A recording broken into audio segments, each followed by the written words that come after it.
Always. And today we are joined by a very astute expert in paid media. I'm super excited for this, and you should be too. The man I'm talking about is Justin Brooke. Justin is an author, blogger, and speaker. He's an online advertising expert and has been ever since he turned $60 into six figures with Google Adwords back in 2007. It was that early experience with Google that changed his life and turned him into a self-proclaimed traffic geek. With very few people study web traffic strategies as deeply as Justin does. Today, his company, I'm Scalable, has generated billions of ad impressions and sold millions of dollars worth of products for their clients. Clients such as Snuggie, Trump University, Agora, Empower Network, Marine D3, Russell Brunson, Stansberry Research, Rich Sheffrin, Kent Clothes, and is it Kent Clothes? Kent Clothes, and many Kent more. Clothier. Oh, Clothier. Sorry, typo on my end. No worries. I asked him to join us today and share some insights on how to make the paid media game work for us and what to do when things go wrong. So, Justin, thank you so much for joining us. It's an honor and a pleasure to have you on the show. How you doing, my friend? I'm good, man. Thanks for having me on. Yeah, we were just talking about your travel plans, how you're kind of like myself. You want to enjoy the nice weather all year round, which is kind of although I've never heard about doing it by just driving around. I just think that's a great idea. I mean, why not? Yeah, man. You go north in the summer and south in the winter. Yeah, that's pretty straightforward, and it's good. I mean, you get to enjoy kind of the best of both worlds. So, now a lot of listeners, I know a bit about you and your background of that, but a lot of the listeners don't. Like, how did you? I mean, there's something in your bio there. You turned $60 into six figures. I mean, did you come from an entrepreneurial background? How did you get started in all of this? I didn't come from an entrepreneurial background. My parents are, diehard blue blood employees. Ain't nothing wrong with that. That's what America's built on. But however, I was always very entrepreneurial. Like during my school years, I started out selling like lollipops and Jolly Ranchers, moved up to selling Little Debbie's brownies because I knew I could get like $1 for those instead of 25 cents for Jolly Ranchers. And then what happens after you eat a brownie? You need a drink. So now I was able to do a $2 deal. And I actually got in trouble by the cafeteria in my school because we had, I was selling so many brownies and juice boxes that people weren't having money and they were complaining. Not like I would like disrupted the system or anything like that, but people were, coming and they were like, I don't have any money. And I got in trouble by the school because people weren't eating lunch anymore. So they're just getting lollipops and brownies for lunch. That's hilarious. Yeah. So I didn't come from an entrepreneurial background, but I was very entrepreneurial. And then a little bit of preparation, a little bit of luck, I was already learning how to do this stuff, and then I landed an internship with Russell Brunson, internet millionaire. Now everybody knows him about ClickFunnels, but I knew him before ClickFunnels. And my job as an intern was to write review articles on this $250,000 library of courses and DVDs and books that he had. So I got the education of a lifetime. But it was an unpaid internship, and I had to turn that knowledge into money. So I went back home, begged my girlfriend, who's now my wife, to let me do some of the stuff that I learned. We didn't have enough money, so I paid half the electric bill. That's where the $60 came in. I paid only half the electric bill, used that $60, put it into an AdWords campaign, pathetic $2 a day campaign. And, I doubled my money 11 months in a row. Do the math. That's a six-figure business. And paid my electric bill back. And that was it, man. I turned that knowledge, that education of a lifetime. I applied it. And ever since then, I mean, it's literally paid traffic that took me from eating ramen noodles to Red Lobster. So it's kind of the thing that it's my thing, I mean, I've got marketing books in the bathroom, audios in the car, like I've got tattoos about it. Like it's, It's my thing in life. You're all about it. And I love what you said because my buddy Dan and I, who's also been on the show, we always say that in the beginning, it's about getting roof and ramen. It's just praying for the roof over your head and the ramen noodles that are keeping you, alive. Like that's basically the first goal, the first stage. But it sounds like that's a great story, but it almost sounds too easy. Did you have to overcome any challenges or obstacles in figuring this game out? My greatest fear is that I'm going to be at a public event one day, and some like new young punk is going to say to me, "Well, it's easy for you. You got successful fast, or like you got successful overnight."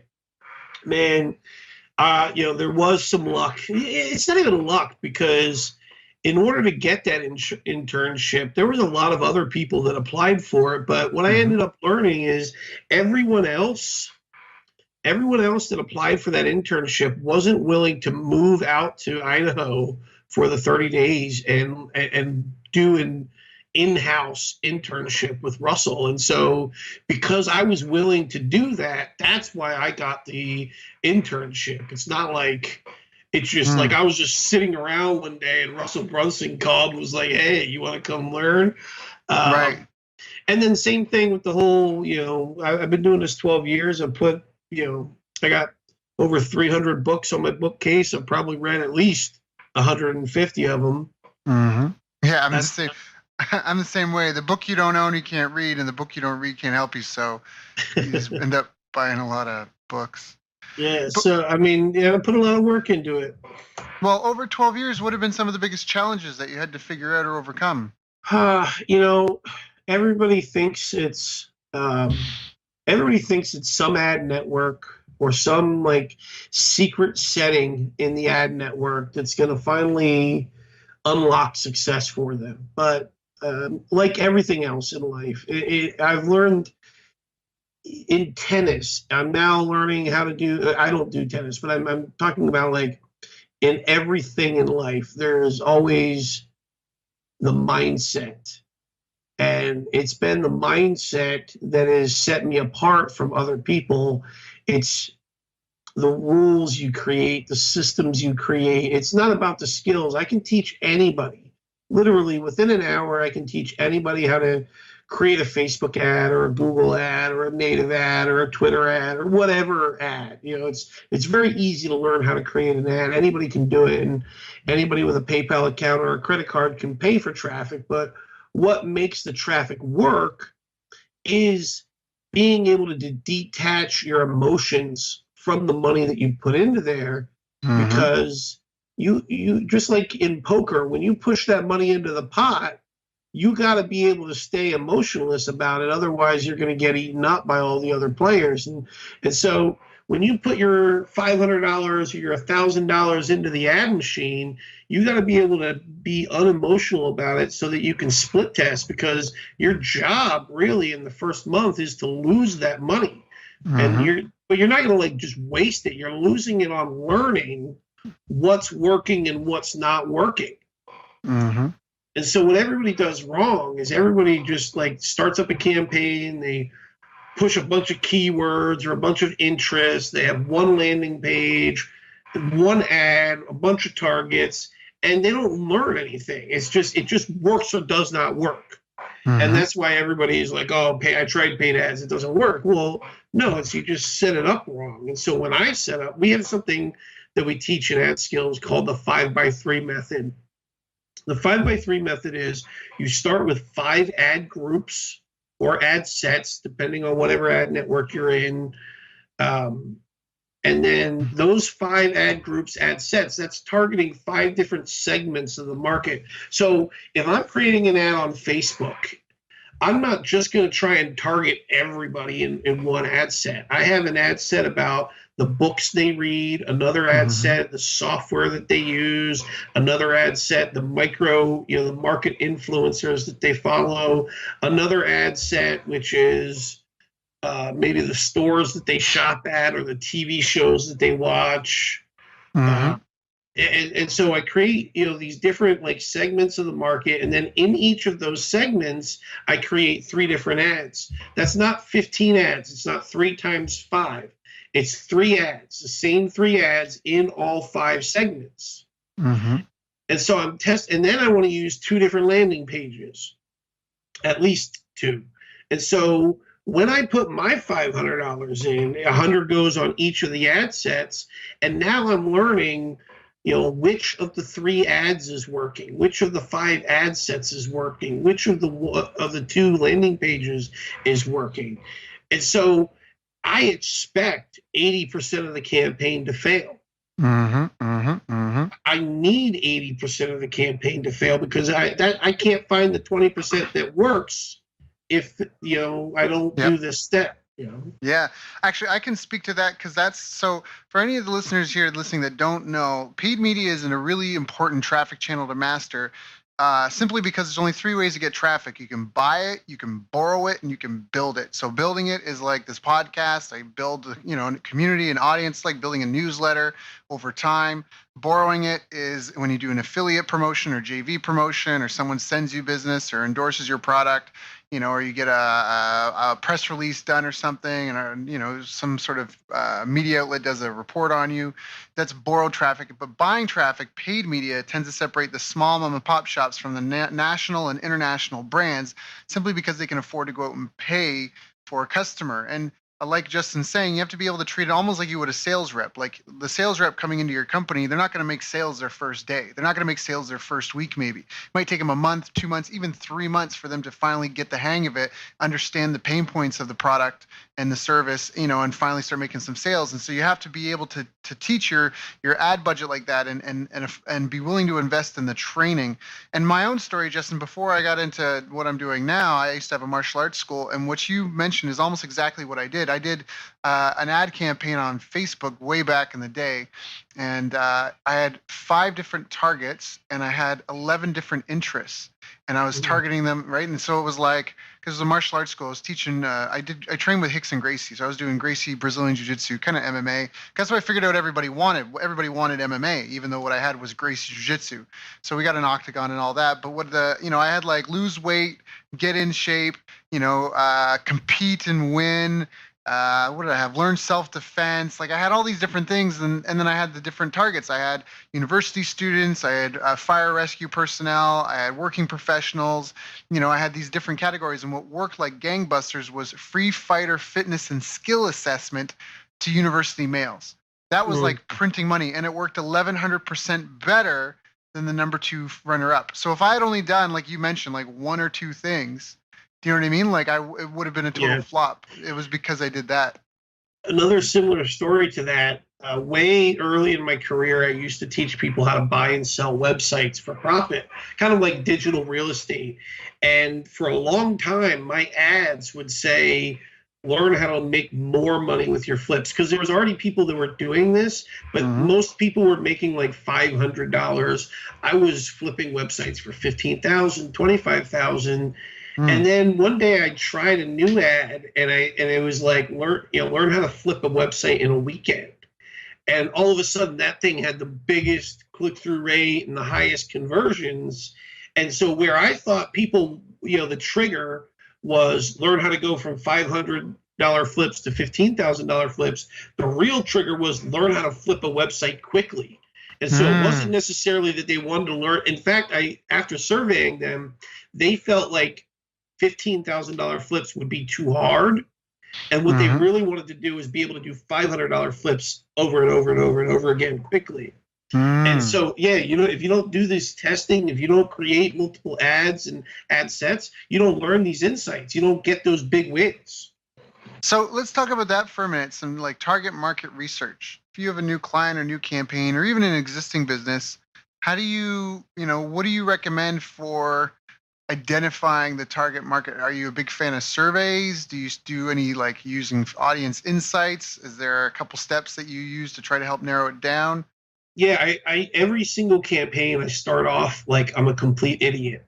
I don't want to bring my own prejudices or judgments or like any like guesses or assumptions. I don't want to bring that into the market, into the new project. So I always start off by I just go to Google and I'll just start typing in like the main keywords. So like if it's tennis, I'm going to type in tennis, and then down at the bottom, it's going to start giving me some modifiers to tennis, tennis courses, tennis classes, tennis equipment, and then so I start getting kind of an idea of what is popular.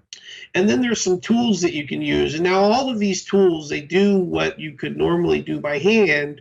They just do it faster and, in massive batches. So Right. you don't need any of these tools. But the one that I recommend more than anything else is one called SEMrush. And I swear, I've told the owners and the employees of this company that I would literally stop paying my electric bill before I stopped paying for SEMrush. Like I would just go up to the library instead. Because I could make my money back with SEMrush. So I type in the market into SEMrush, and it starts showing me who the competitors are on the ads and also the SEO. But like it starts showing me who else is bidding on these keywords, and then it shows me their ads, it shows me their keywords, it shows me their landing pages. So it's like you're getting kind of the keys to the kingdom just by typing in a couple of searches. And then from there, I want to be able to rank the competitors, because you don't know who's the top dog, who's the chumps until you actually. So then I use another tool called SimilarWeb. And SimilarWeb is eventually going to hear one of my podcasts change their charging model. But for the most part, when you're doing the research, all you really need is the top 10 results. You're really not, unless you're like digging deep into a market. And so because you only really need the top 10 results, you don't really need to pay because they give you the top 10 results for free. You have to pay when you want to go deeper. And so eventually they're going to catch on to that and start charging for the top 10 instead. But so SimilarWeb absolutely pay for, or no, I'm sorry, SEMrush definitely pay for. SimilarWeb, you can get by with the free version of that. But what that does is it's kind of like having Google Analytics for all your competitors. It's like being able to see their analytics. And so now I'm able to start seeing who has the most traffic out of all these people. And so now I start creating a spreadsheet showing me, okay, this guy's number 1, this guy's number 2, this guy's number 3. Here's their ads, here's their keywords, here's their landing page. And I start kind of building this market map, which is important because you don't know how to create a unique angle, which is, that's critical to your success in marketing. You don't know how to create a unique angle until you know what everybody else is saying. Yep. Once you know what everybody else is saying, then you know how to create a unique angle. You can have the contrarian point, or you can have a speed advantage, a discount advantage. Like there's a lot of things, but you need that initial market map. And that's just my name for it, but you need that initial spreadsheet of market data. Yeah. Okay. So that's basically, you start with some keyword research. You're a fan of that, using a tool, SEMrush. Now, if anyone doesn't want to use SEMrush, what is a workaround? Like you said, there's a way to do it for free. What do they have to do if they want to try to, figure it out on their own? So really all SEMrush does is it just kind of does a lot of searches and scrapes all the information. So I can go to Google right now and I can type in tennis equipment. And then it's going to return back to me all the people that are advertising on that keyword. And so that I can start adding these to my spreadsheet myself, and then I can type in another keyword and do the same thing, and another keyword and do the same thing, and see who, so you can do this stuff by hand. It's just the tool does it really fast. Yeah. No, all good. Okay. Just so people understand kind of the methodology. That's all that's behind it. So, okay.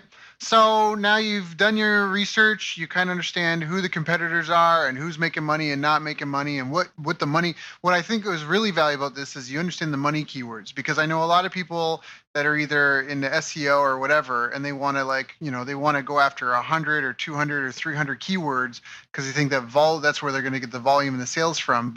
And correct me if I'm wrong, but don't the sales typically come from just like a handful of kind of ad groups, you know what I mean? Like not you're not making money on 200 keywords for one business.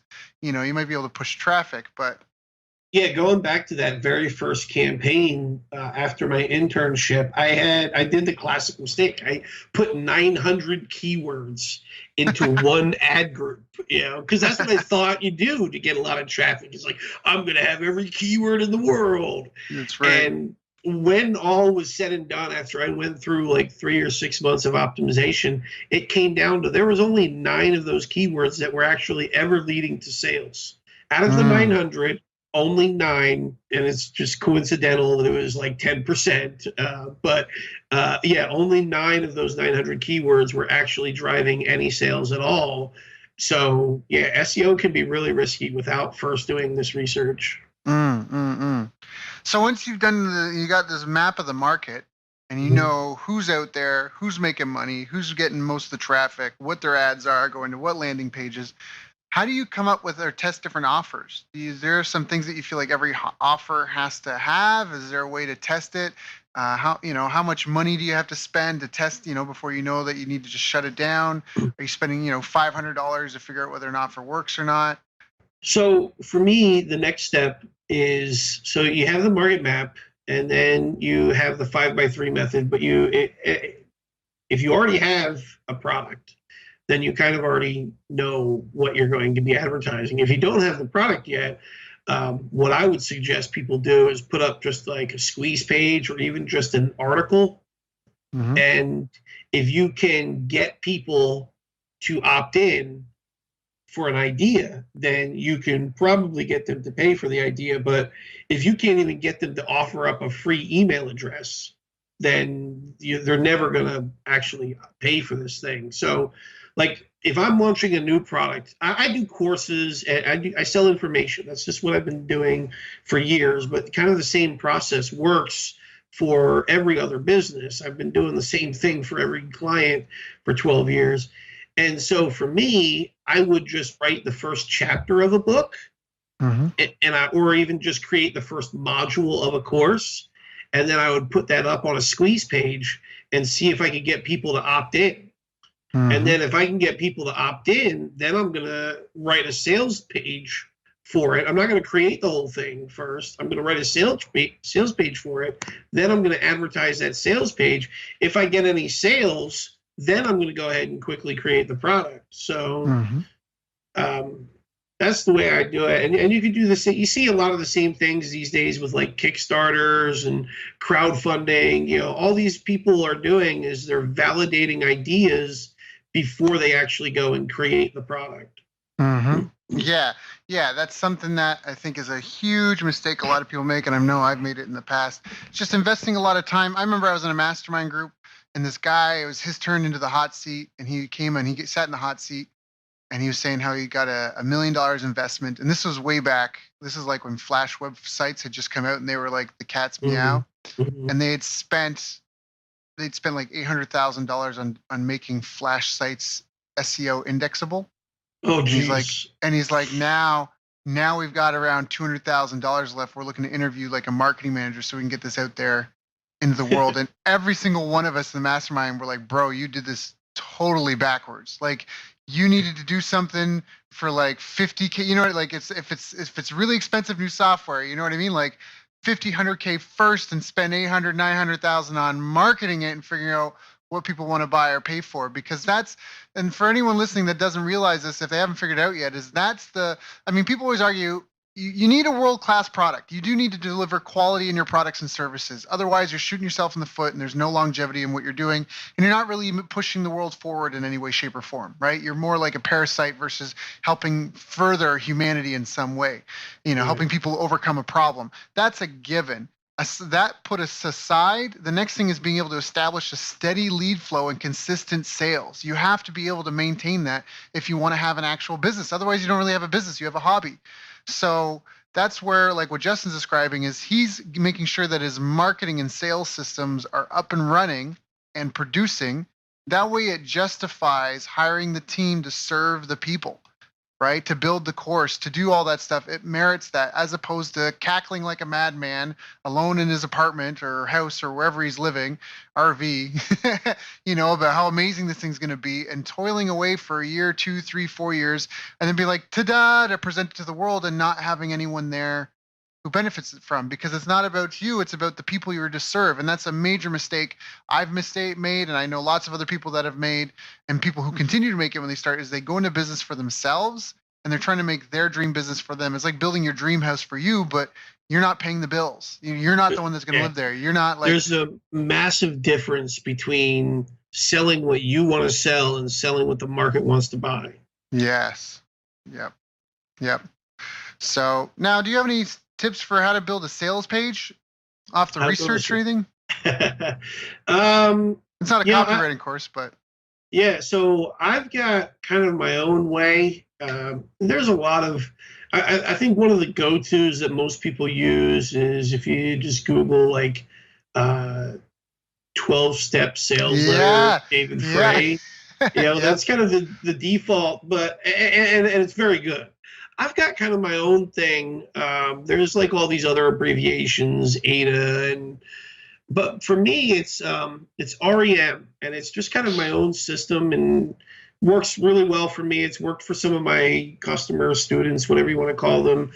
And REM stands for relate, educate, and motivate. So the first thing you have to do when somebody hits your page is you got to relate to them.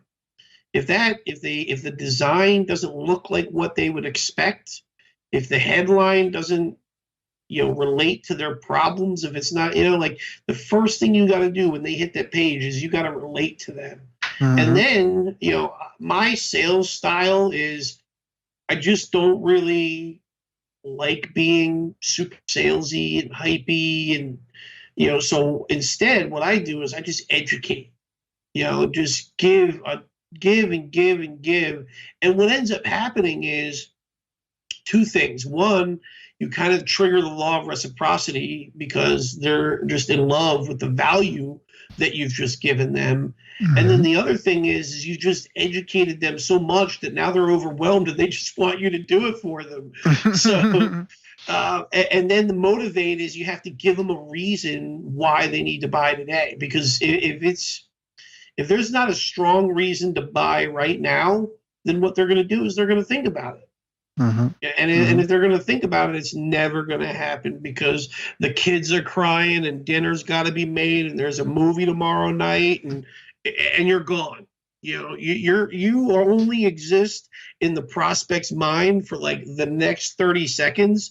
After that, I promise you, they are not still thinking about, man, let me just ponder over whether or not I want to buy that product I was looking at. No, you're gone out of their life. So it's relate, educate, and motivate for me.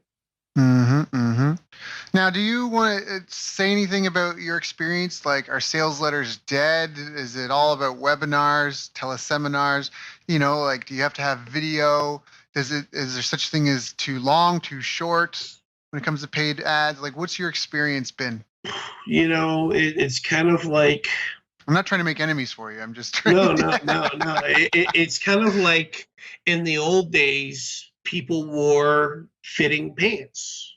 And then, my generation came around and we had baggy pants. Right. And now my son is wearing tight pants.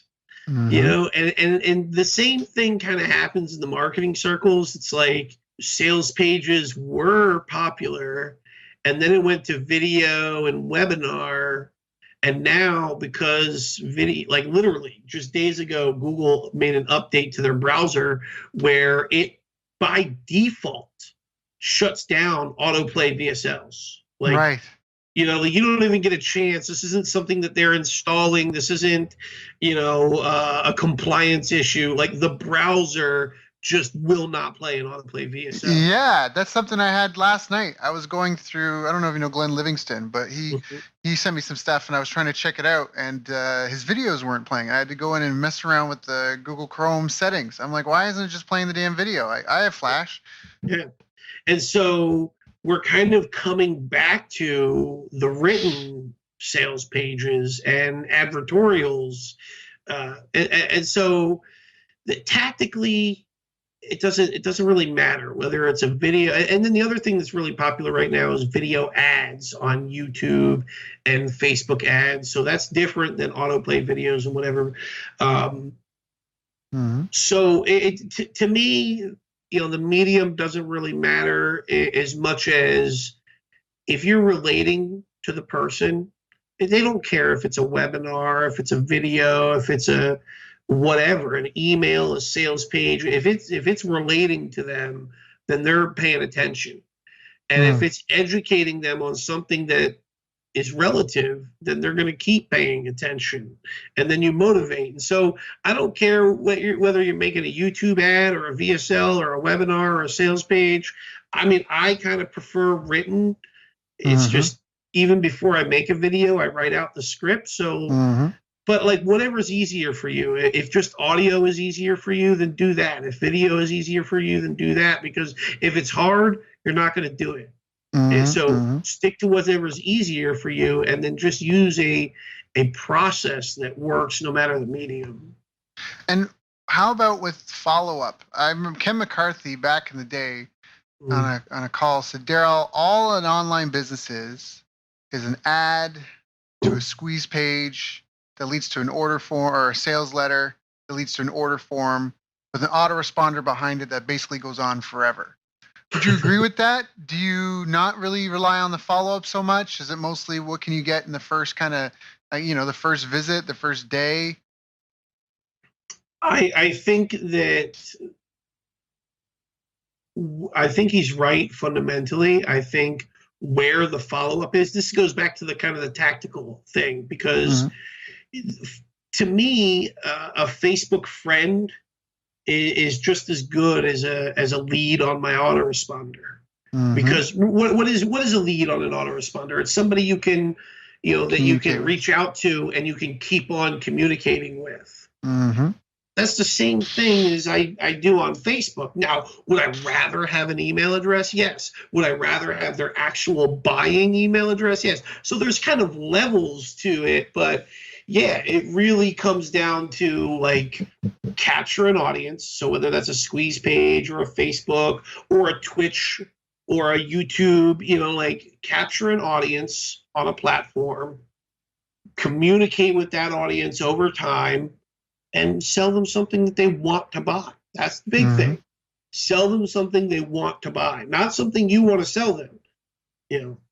And if you follow those three basic rules, it doesn't matter whether you're selling software, sports equipment, info products, coaching, like that's just the way it works. And you figure out what they want to buy using the SCM, Rush, and SimilarWeb to kind of give you that. No, to find out what they want, that's to find out kind of what is being advertised. The messages and where it's being advertised. But to find out what they want to buy, my favorite thing, and nobody does this, I've been telling people this for 10 years, and the ones that do are super successful, but whatever. It's just picking up the phone. Get on the phone and talk to people. Offer them a $50 Amazon gift card and just talk to people on the phone. Because the thing that everybody wants to just send out a survey, because nobody really wants to get on the phone and have these awkward conversations. I get it. I never want to do it either. So I stack them all up in one day. I get it over with and I'm done. But the thing is when you send out an email and a survey, it's very cold. You don't get the same answers as you do when you pick up the phone. People are much less likely to lie to you when you pick up the phone. And also you can kind of tell in the voice inflections. And the other thing is when you ask somebody a question over the phone, a lot of times they go on these rabbit trails or they expound upon their answer, And you can even just say, after you've asked the question and they've answered it, you can even just say, do you have anything more to say on that? Do you have any other ideas around that? And they'll just unload. People love to talk about their thoughts and their ideas and their beliefs. And so you end up getting so much more information, so much higher quality information about why they want to buy this and where they buy it and all those things.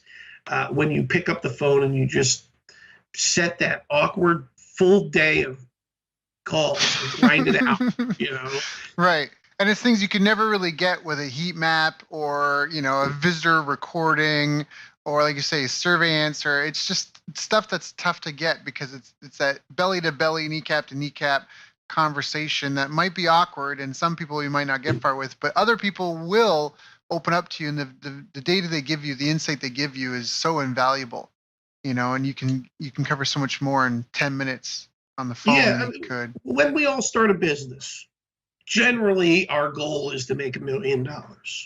Right. Now, some people want to make 100 million, some people want to make six figures, but generally speaking, when we all have that idea of I'm going to start this business, we usually are starting this business because I want to be a millionaire. Mm-hmm. So that kind of means that one day of calls is worth $1 million. Mm-hmm.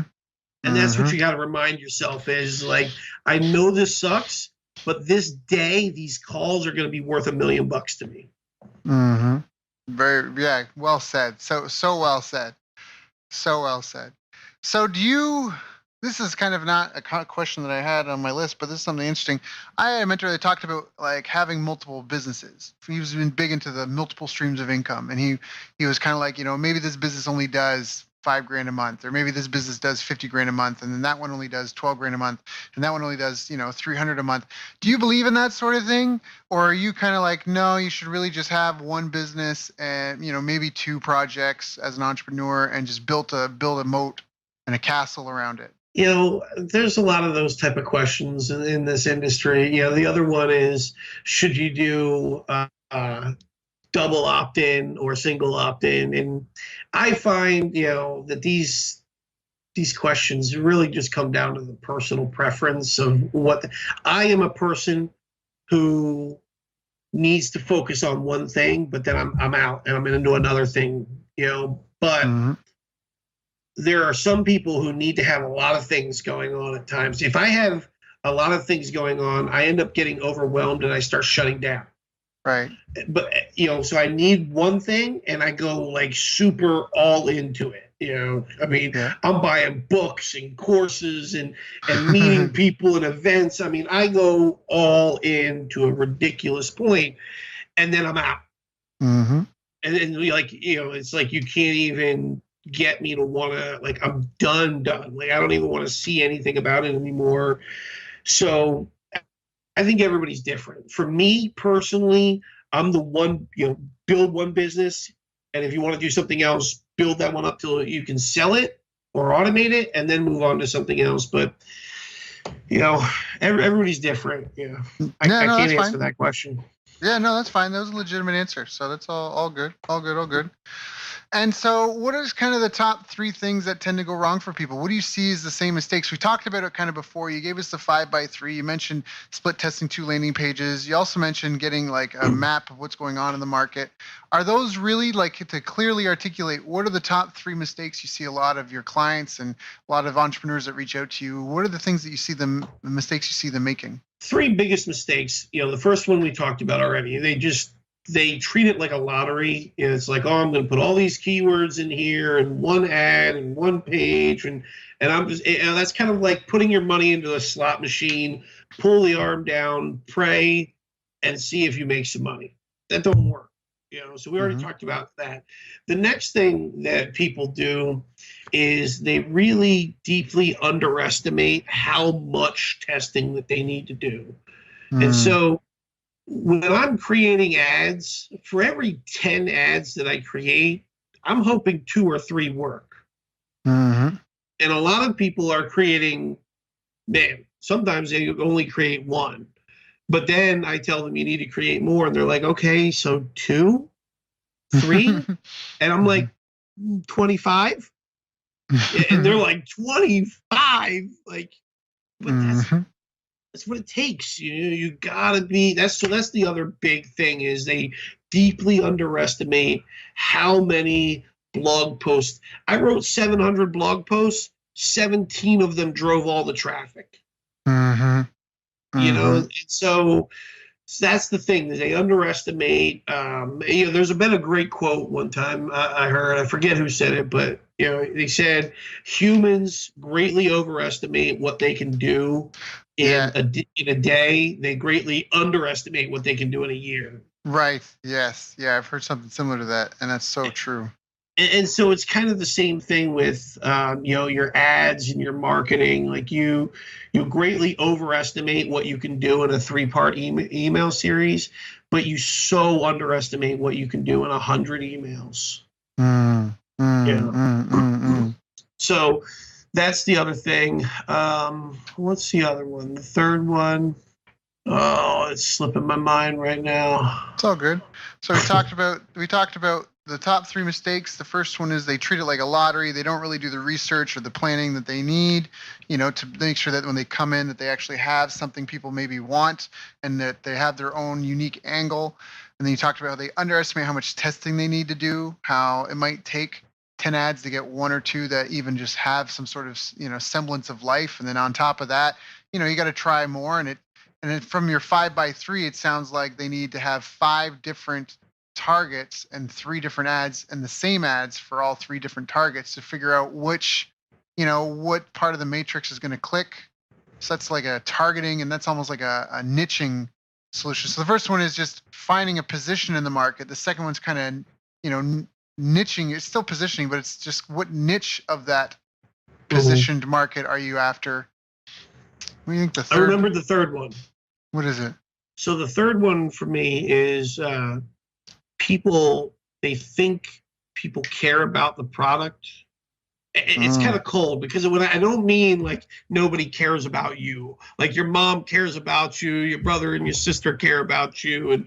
But like when it comes to sales and marketing, nobody cares about you. There's not a single person that's waking up this morning and they're thinking, man, I really hope I find a good tennis racket today. Or like, I really want to just go buy a high ticket coach today. Or, Right. What they're waking up and thinking about is their problems. That's Right. all they're thinking about all day long is their problems and the problems that those problems are creating them and the cost that they're incurring. And so you got to remember that it's never about your product. It's never about you. It's always, always about them. And that becomes really easy in the beginning to follow because in the beginning, we're not like experts and doing podcasts and speaking and like, but like when you start getting a level of success, all of a sudden you kind of forget that it's about them. And, and you start thinking it's about you. And next thing you know, you're taking pictures and you got a suit on and, and your ads always have your face in them. But then like you get to another level and you realize, oh yeah, that's right. It's not about me. It's about them. And so that's something you really got to force yourself through all the levels of success you have. Doesn't matter how successful you get. It's still about them. Yeah, that's a really good point. Nothing feels like success. People think that they're so good that they just know, like I've developed this intuition and instinct.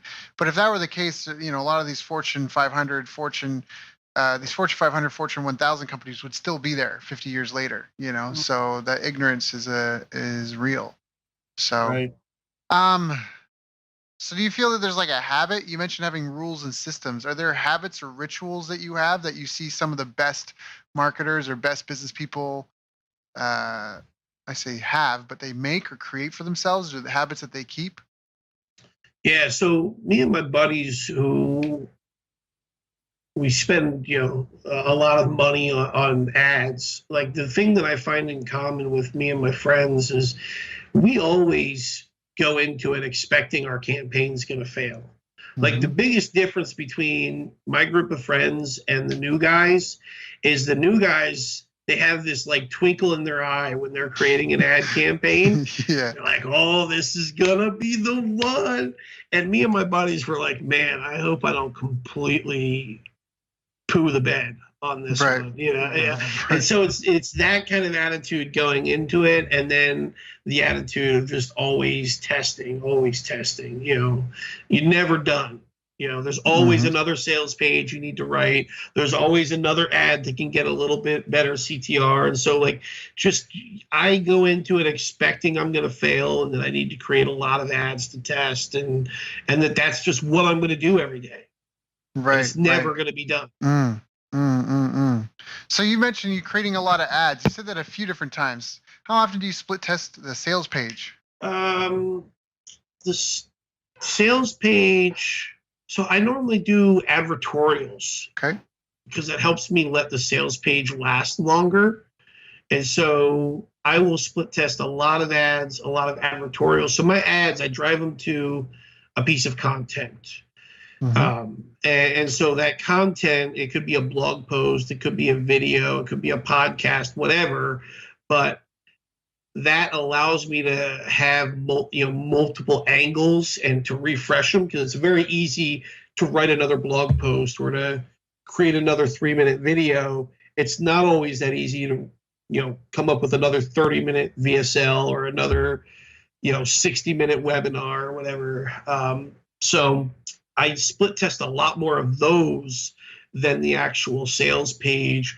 I don't do a whole lot of split testing of my sales page. I mean, in the beginning, I do a lot of quantitative and qualitative analysis. So quantitative is like Google Analytics. How long are they staying on the page? How far down are they scrolling? What's my conversion rate? And then qualitative is, like having little surveys on the page, or having software in the background that's recording what somebody's doing while they're on the page. So it's telling you the why while you're also getting the what. And so I do a lot of that, but I don't really believe in a lot of split testing on the sales page, because it's either the offer works or it doesn't work. Mm-hmm. And then where I find that a lot of split testing that needs to happen is at the ad level and the landing page level, because by the time they get through the ad and the landing page, they want the thing on the next page. Mm-hmm. But then, you still, like, the market evolves after a couple of years, and they just, either their problem gets worse or there's a new problem that they have. And so every couple of years, you need just a whole new sales page. Mm-hmm. Mm-hmm. Mm-hmm. Yeah, very well said. Very, very true. So where do you think now? I know I've seen you post about this on social media, and that what channels do you think, is there a rollout method you recommend? You've said before, like, Facebook just doesn't have a lot of inventory, and it's not necessarily maybe somewhere you would recommend people build their business is on Facebook ads, just because they're going to cap out once they get something that works. Is that They're true? there. Is that They are there. Yeah. I mean, it's not me, you Google it, Google Facebook max ad load, and you'll see, I mean, every newsletter I'm subscribed to these days, it's like every day I'm getting another blog post coming out about somebody measuring 34% increase in CPM and 47% increase in CPC. And, I've been telling people this was coming for a long time. Well, it's here, Mm-hmm. and, so for me, it's Google, and I started out on Google, and Google did have their problems for a while, but they grew up, they matured, they figured it out. And that's kind of where Facebook is at right now, is they're at where Google was at when Google first started and then became a little successful. Is, Facebook is trying to deal with the growing pains, and they're trying to learn how to both please their user and their advertiser. And Google's already been through that journey. And so you're going to a platform that is, one, just bigger, far bigger. You could Google the stats of how much bigger Google is than Facebook. And you're dealing with a platform that's already been through their growing pains, and now they know how to handle both pleasing their users and their advertisers. And how does that change the targeting? Because, like, you can target on interests with Facebook, but you got to target with keywords with Google. Or are you still able to target with interests? Can you still? So yeah. I would argue that keywords are interests. Even better, they're very precise interests. But there is interest targeting on Google as well, like, specifically like pet owners. And I ran one campaign one time where we were able to. There's what's called in-market audiences on Google. Mm-hmm. In-market audiences is Google knows what people are buying, because there's Google Analytics on all the pages, and they have the Chrome browser, and now they have Google Wi-Fi. So, I mean, it doesn't matter. They know. And they're also buying credit card data now as well, so that they can match up. Okay, we know that John Smith saw this ad, and then all of a sudden, a day later, there's a John Smith transaction on this credit card report. So we know that he converted. So in-market audiences on Google is Google saying, we know people buy this stuff. And there's one called pet food buyers. And so I had a client who was selling this super high-end, like frozen, freeze-dried filet mignon for your dogs. And we were able to advertise to this in-market audience of pet food buyers. And then we were able to use keywords, so placements, that's the other thing. So it was people who were pet food buyers on pet food websites, and then specifically pages of those websites that were about premium or organic dog food. That's pretty targeted. You just can't get more targeted than that. Yeah. If anybody finds a way to target better than that, call me. I will pay you $1,000 an hour. That's a legit offer. Yeah. Yeah. So people who were pet food buyers on pet food websites, specifically on pages that were offering a premium food like this guy offered. Is that like kind of CPV stuff? I've heard of ninja tactics like that, like targeting, like if you sell whey protein, you use CPV where like it's people have downloaded toolbars or emojis or whatever, and you target all your competitors' order forms. The level of targeting is similar to that, but the quality of the medium is much, much different. I mean, you're talking about a pop-up versus an ad that's on an article that they were trying to read. The pop-up they're trying to shoo away. The article that they were trying to read, they're not trying to shoo that thing away. Yeah. Fair enough. So, okay. So now what do you feel is kind of the future trends of this industry? Are we all going to get replaced by AI bots? Is that like, where do you think this is going? Is there a career in this? How do you think things are going to evolve and change? I mean, they change so fast online. I'll tell you, I mean, what I'm doing right now is what I think people should be doing. I've dedicated this year to trying to learn how all the bots work, and not just like ManyChat, messenger bots, all the bots. Not only am I just trying to learn how to use all the different bots, I'm also trying to teach myself how to code. And so that I can make my own bots. And the thing is the future is going, the marketer of the future is going to be running the bots. There still need to be someone who is telling the bot what to do. It's a long time. All the things that tell you that there's AI in them, it's not actually AI. That's just a buzzword. It's actually something called machine learning, in which is basically the robot bumps into the wall 2,000 times and realizes, oh, there's a wall there. Let me stop doing that. And then changes its position a little bit until it finally makes its way through the maze. That's what machine learning is. And so it's a very crude brute force method of AI. It's the precursor to AI. But anyways, because AI is actually a long ways away, there's still going to need to be a human telling these machines what to do. And so that's where marketers need to go. There will be, you're not going to need to create ads. Like right now, there's already Google Smart Display campaigns where all you do is you load up a bunch of images, a bunch of headlines. You tell Google, these are the age group that I want to convert. And, this is the page I want you to advertise. This is the page, if they land on it, that's a conversion. So you just give Google all this information, and then Google uses the full power of its billions of dollars spent in algorithms and machine learning. And they're testing, not only are they testing headlines and image combinations, but they're testing hours of the day that are best, and segments of the people, neighborhoods, this neighborhood versus that neighborhood, and this, if it's raining versus it's sunshine out. Like, they're testing everything. And so that's where we're coming to, is it's no longer going to be us creating a bunch of ads and us doing all the split testing. The bots will do that for us, but we still have to tell the bot what material to use in that. And that's where people need to be thinking. That's where the puck is going. Yeah, that's very insightful. It's definitely good to be ready and prepared for the future because it's not going to stay still. The world doesn't stay still. It definitely keeps changing, and you can either, what is it? There's three types of people: those who make things happen, those who watch things happen, and those who wonder what just happened. You know, Right. and And yeah, and you so the thing definitely. is some people always wonder like how far away is that? Like it's here today.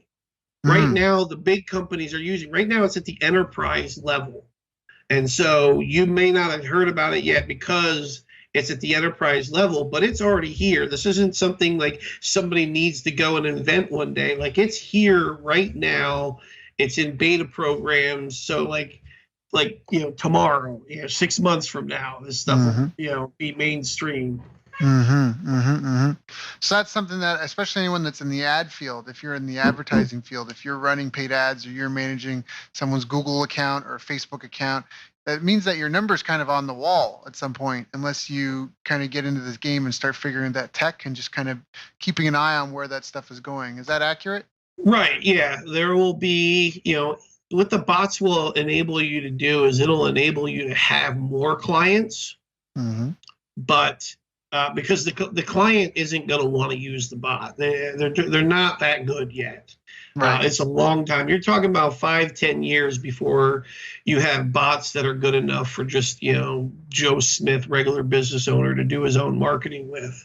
Right. But in between today and the next 3 years, there are bots out there right now that will allow you to save a ton of time, have many more clients, work less than you ever have, make more than you ever had, just because these bots are saving you so much more time. More time. Right.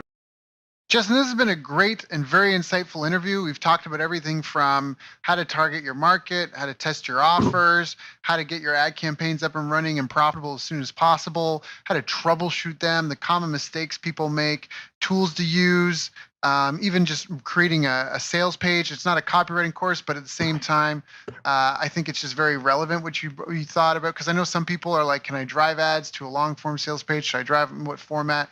Covered a lot of the stuff, and I know you're really in the trenches, and so the content, the information is really good.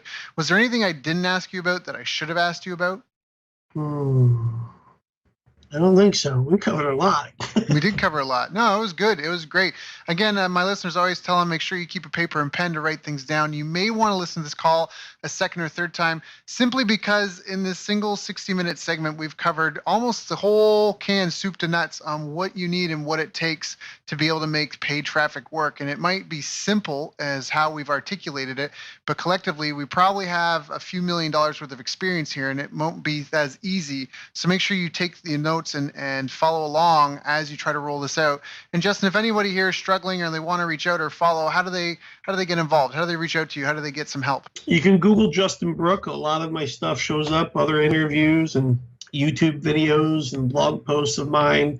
But if you want to just go to my website, go to adskills.com, click the start for free button, and that'll get you access to my free daily newsletter where I give out a bunch of tips like I did today. That's awesome. Justin, thank you so much. It's been a long time coming. I've wanted to do this interview for a while. I'm glad we finally got it on the books. And it's just been an honor and a pleasure. And you definitely lived up to the legend. And I appreciate you, man. All right. Thank you so much. You've reached the end of our interview. Now, first, let me thank you for listening. I appreciate and respect you more than you'll ever know. And now I'd like to ask you a couple of questions. First, what 3 lessons did you just learn? What 3 aha moments just jumped out at you? Second, what can you implement for yourself and your business in the next 24 hours?